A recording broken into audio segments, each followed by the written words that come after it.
ಶಿಲ್ಪಕಲಾ ನಾಡು ಹೊಯ್ಸಳರ ಬೀಡು ಬೇಲೂರಿನಲ್ಲಿ ಇದೇ ಜುಲೈ 18ರ ಗುರುವಾರ ಬೆಳಗ್ಗೆ 10:30ಕ್ಕೆ ಪಟ್ಟಣದ ಹೃದಯ ಭಾಗದ ವೀರಶೈವ ಕಲ್ಯಾಣ ಮಂಟಪದಲ್ಲಿ ಪುಷ್ಪಗಿರಿ ಜಗದ್ಗುರುಗಳು ಗುರು ಪೂರ್ಣಿಮಾ ಅಂಗವಾಗಿ ಬೃಹತ್ ಮಟ್ಟದಲ್ಲಿ ಗುರುವಂದನೆ ಕಾರ್ಯಕ್ರಮವನ್ನು ಹಮ್ಮಿಕೊಳ್ಳಲಾಗಿದೆ. ವೀರಶೈವ ಕಲ್ಯಾಣ ಮಂಟಪದಲ್ಲಿ ನಮ್ಮ ಪುಷ್ಪಗಿರಿ ಗ್ರಾಮೀಣಾಭಿವೃದ್ಧಿ ಮಹಿಳಾ ಸ್ವಸಹಾಯ ಸಂಘದ ಪದಾಧಿಕಾರಿಗಳು ಆಗಮಿಸಿದ್ದಾರೆ. ವಿಶೇಷ ಏನಪ್ಪ ಅಂತಂದರೆ ಇವತ್ತು ನಾವು ಪರಮಪೂಜ್ಯರ ಪಟ್ಟಾಭಿಷೇಕ ಆದಂತಹ ಒಂದು ಸುದಿನವನ್ನು ಸನ್ಯಾಸತ್ವವನ್ನು ಸ್ವೀಕರಿಸಿ ಗುರುಪೌರ್ಣಿಮೆಯ ದಿನವನ್ನು 17ನೇ ವರ್ಷದ ಸಾರ್ವಜನಿಕರು ಹೆಚ್ಚಿನ ಸಂಖ್ಯೆಯಲ್ಲಿ ಆಗಮಿಸಿ ಶ್ರೀಗಳ ಕೃಪೆಗೆ ಪಾತ್ರರಾಗುವ ಮೂಲಕ ಕಾರ್ಯಕ್ರಮ ಯಶಸ್ವಿ ಕಾರಣರಾಗಬೇಕು ಎಂದು ಪುಷ್ಪಗಿರಿ ಗ್ರಾಮೀಣಾಭಿವೃದ್ಧಿ ಸಂಸ್ಥೆ ಹಾಸನ ಮತ್ತು ಚಿಕ್ಕಮಗಳೂರು ಜಿಲ್ಲಾ ಯೋಜನಾಧಿಕಾರಿ ವಿನುತಾ ಧನಂಜಯ್ ಹೇಳಿದರು. ಪಟ್ಟಣದ ವೀರಶೈವ ಕಲ್ಯಾಣ ಮಂಟಪದ ಬಳಿ ಪುಷ್ಪಗಿರಿ ಗ್ರಾಮೀಣಾಭಿವೃದ್ಧಿ ಮಹಿಳಾ ಸ್ವಸಹಾಯ ಸಂಘದ ಸದಸ್ಯರಿಗೆ ಗುರುವಂದನಾ ಕಾರ್ಯಕ್ರಮದ ಆಹ್ವಾನ ಪತ್ರಿಕೆ ವಿತರಿಸಿ ಬಳಿಕ ಸುದ್ದಿಗಾರರೊಂದಿಗೆ ಮಾತನಾಡಿದ ಅವರು, ಸುಮಾರು 1200 ವರ್ಷಗಳ ಐತಿಹಾಸಿಕ ಹಿನ್ನೆಲೆಯನ್ನು ಹೊಂದಿರುವ ಪುಷ್ಪಗಿರಿ ಮಹಾಸಂಸ್ಥಾನ ಪ್ರಸ್ತುತ ರಾಷ್ಟ್ರ ಮತ್ತು ಅಂತಾರಾಷ್ಟ್ರೀಯ ಮಟ್ಟದಲ್ಲಿ ತನ್ನದೇ ಆದ ಛಾಪು ಮೂಡಿಸಿದೆ. ಇದಕ್ಕೆ ಕಾರಣ ಕಳೆದ 17 ವರ್ಷದ ಹಿಂದೆ ಸಮಾಜ ಸರ್ವತೋಮುಖ ಅಭಿವೃದ್ಧಿಗಾಗಿ ತಮ್ಮನ್ನೇ ತಾವು ತೊಡಗಿಸಿಕೊಂಡು ಪವಿತ್ರ ಗುರುಪೂರ್ಣಿಮಾ ದಿನ ಸನ್ಯಾಸತ್ವ ಸ್ವೀಕರಿಸಿದ ಪರಮಪೂಜ್ಯ ಜಗದ್ಗುರು ಶ್ರೀ ಸೋಮಶೇಖರ ಶಿವಾಚಾರ್ಯ ಮಹಾಸ್ವಾಮಿಗಳು ಕಾರ್ಯವೈಖರಿ ನಿಜಕ್ಕೂ ಅಗಮ್ಯವಾಗಿದೆ. ಧಾರ್ಮಿಕವಾಗಿ ಪುಷ್ಪಗಿರಿ ಕ್ಷೇತ್ರವನ್ನು ರಜತಗಿರಿಯಾಗಿ ಮತ್ತು ಭೂಕೈಲಾಸದಂತೆ ಮಾಡಿದ್ದಲ್ಲದೆ ಶೈಕ್ಷಣಿಕ, ಸಾಮಾಜಿಕ ಮತ್ತು ಪರಿಸರ ಸೇರಿದಂತೆ ವಿವಿಧ ಕ್ಷೇತ್ರಗಳಲ್ಲಿ ಅದ್ವಿತೀಯ ಸಾಧನೆ ಮಾಡಿದ್ದಾರೆ ಎಂದ ಅವರು, 2020ರಲ್ಲಿ ಆರಂಭವಾದ ಪುಷ್ಪಗಿರಿ ಗ್ರಾಮೀಣಾಭಿವೃದ್ಧಿ ಸಂಸ್ಥೆ ರಾಜ್ಯದ ನಾನಾ ಜಿಲ್ಲೆಗಳಲ್ಲಿ ಸಾವಿರಾರು ಮಹಿಳಾ ಸ್ವಸಹಾಯ ಸಂಘವನ್ನು ಸ್ಥಾಪಿಸಿ ಹಣಕಾಸು ವಹಿವಾಟು ಜೊತೆಗೆ ಮಹಿಳಾ ಸಬಲೀಕರಣಕ್ಕೆ ಮುನ್ನುಡಿ ಬರೆಯುತ್ತಿದೆ. ಕಳೆದ 17 ವರ್ಷಗಳಲ್ಲಿ ಉತ್ತಮ ಸಾಧನೆ ಮಾಡುತ್ತಿರುವ ಪುಷ್ಪಗಿರಿ ಜಗದ್ಗುರುಗಳಿಗೆ ಇದೇ ಜುಲೈ 18ರಂದು ಬೃಹತ್ ಮಟ್ಟದಲ್ಲಿ ಗುರುಪೂರ್ಣಿಮಾ ಅಂಗವಾಗಿ ಗುರುವಂದನೆ ಕಾರ್ಯಕ್ರಮ ಹಮ್ಮಿಕೊಂಡಿದ್ದು ಸರ್ವರು ಹೆಚ್ಚಿನ ಸಂಖ್ಯೆಯಲ್ಲಿ ಆಗಮಿಸಬೇಕು ಎಂದು ಮನವಿ ಮಾಡಿದರು.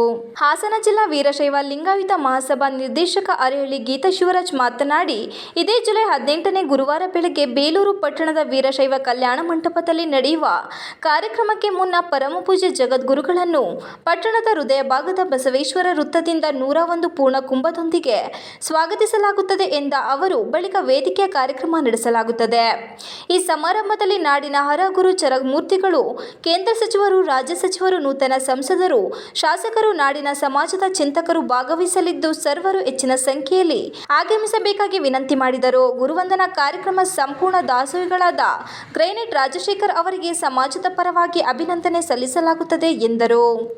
ಈ ಸಂದರ್ಭದಲ್ಲಿ ರೋಹಿಣಿ ಮಲ್ಲೇಶ್, ಸಾವಿತ್ರಮ್ಮ, ರತ್ನ, ನಯನ, ಮೀನಾಕ್ಷಿ, ಉಮೇಶ್, ಗೀತಾ, ಸೋಮಶೇಖರ್, ಭಾರತಿ, ದಾಕ್ಷಾಯಿಣಿ ಇನ್ನು ಮುಂತಾದವರು ಹಾಜರಿದ್ದರು. ಎಲ್ಲ ಪದಾಧಿಕಾರಿಗಳು ಸಹ ಒಂದು ಕಾರ್ಯಕ್ರಮಕ್ಕೆ ಆಹ್ವಾನ ನೀಡಲಿಕ್ಕೆ, ಈ ಒಂದು ವಿಚಾರವನ್ನು ಇಲ್ಲಿ ತಲುಪಿಸಲಿಕ್ಕೆ ನಾವೆಲ್ಲ ಇಲ್ಲಿ ಸೇರಿದ್ದೀವಿ. ವಿಶೇಷ ಏನಂದರೆ, ಪರಮಪೂಜ್ಯರು ಈಗಾಗಲೇ ಪುಷ್ಪಗಿರಿ ಮಹಾಸಂಸ್ಥಾನಕ್ಕೆ ಸನ್ಯಾಸತ್ವವನ್ನು ಸ್ವೀಕರಿಸಿ 17 ವರ್ಷಗಳ ಒಂದು ಪುಷ್ಪಗಿರಿಯನ್ನು ಒಂದು ರಜತಗಿರಿಯನ್ನಾಗಿ ಮಾಡಿದ್ದಾರೆ.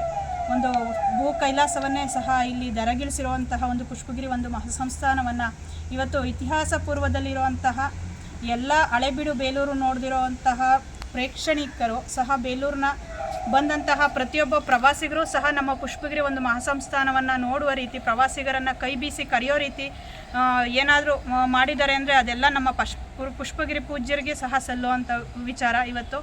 ಯಾಕಂತಂದರೆ ಇವತ್ತು ಅದಲ್ಲದಲೇ ಆರ್ಥಿಕವಾಗಿ, ಶೈಕ್ಷಣಿಕವಾಗಿ, ಸಾಮಾಜಿಕವಾಗಿ ಪ್ರತಿಯೊಬ್ಬ ಮಹಿಳೆಯೂ ಸಬಲೀಕರಣ ಹೊಂದಬೇಕು ಅಂತ ಹೇಳಿ ಇವತ್ತು ಗ್ರಾಮೀಣಾಭಿವೃದ್ಧಿಯನ್ನು ಹುಟ್ಟುಹಾಕಿದ್ದಾರೆ. ಈ ಪ್ರಯುಕ್ತ ನಮ್ಮ ಹಲವಾರು 9 ಜಿಲ್ಲೆಗಳಲ್ಲಿ ಸಾವಿರಾರು ಸ್ವಸಹಾಯ ಸಂಘಗಳನ್ನು ಸಹ ಮಹಿಳೆಯರ ಒಂದು ಸಬಲೀಕರಣಕ್ಕೋಸ್ಕರ ಒಂದು ಹುಟ್ಟುಹಾಕಿರೋ ಈ ಗ್ರಾಮೀಣಾಭಿವೃದ್ಧಿ ಸಂಸ್ಥೆಯವರು ಸಹ ಈ ಒಂದು ಕಾರ್ಯಕ್ರಮದಲ್ಲಿ ಪಾಲ್ಗೊಂಡು ಗುರುಗಳನ್ನು ಒಂದು ಪೂರ್ಣ ಕುಂಭದ ಮೂಲಕ ಸ್ವಾಗತಿಸೋ ಮೂಲಕ, ಜೊತೆಗೆ ಶಾಸಕರು, ಸಚಿವರು ಮತ್ತು ನಮ್ಮ ಸಂಘದ ಪದಾಧಿಕಾರಿಗಳು, ಸಿಬ್ಬಂದಿ ವರ್ಗದವರು, ಸ್ಥಳೀಯರು ಸಹ ಆಗಮಿಸಬೇಕು, ಕಾರ್ಯಕ್ರಮವನ್ನು ಯಶಸ್ವಿಗೊಳಿಸಬೇಕು. ಈ ಒಂದು ಕಾರ್ಯಕ್ರಮದಲ್ಲಿ ರಕ್ತದಾನ ಶಿಬಿರವನ್ನು ಸಹ, ಉಚಿತ ಆರೋಗ್ಯ ತಪಾಸಣೆಯನ್ನು ಸಹ ನಾವು ಹಮ್ಮಿಕೊಂಡಿರೋದ್ರಿಂದ ಪ್ರತಿಯೊಬ್ಬರು ಆಗಮಿಸಬೇಕು, ಕಾರ್ಯಕ್ರಮವನ್ನು ಯಶಸ್ವಿ ಮಾಡಬೇಕು ಅಂತೇಳಿ ಕೇಳ್ಕೊತಾ ಇದ್ದೀನಿ.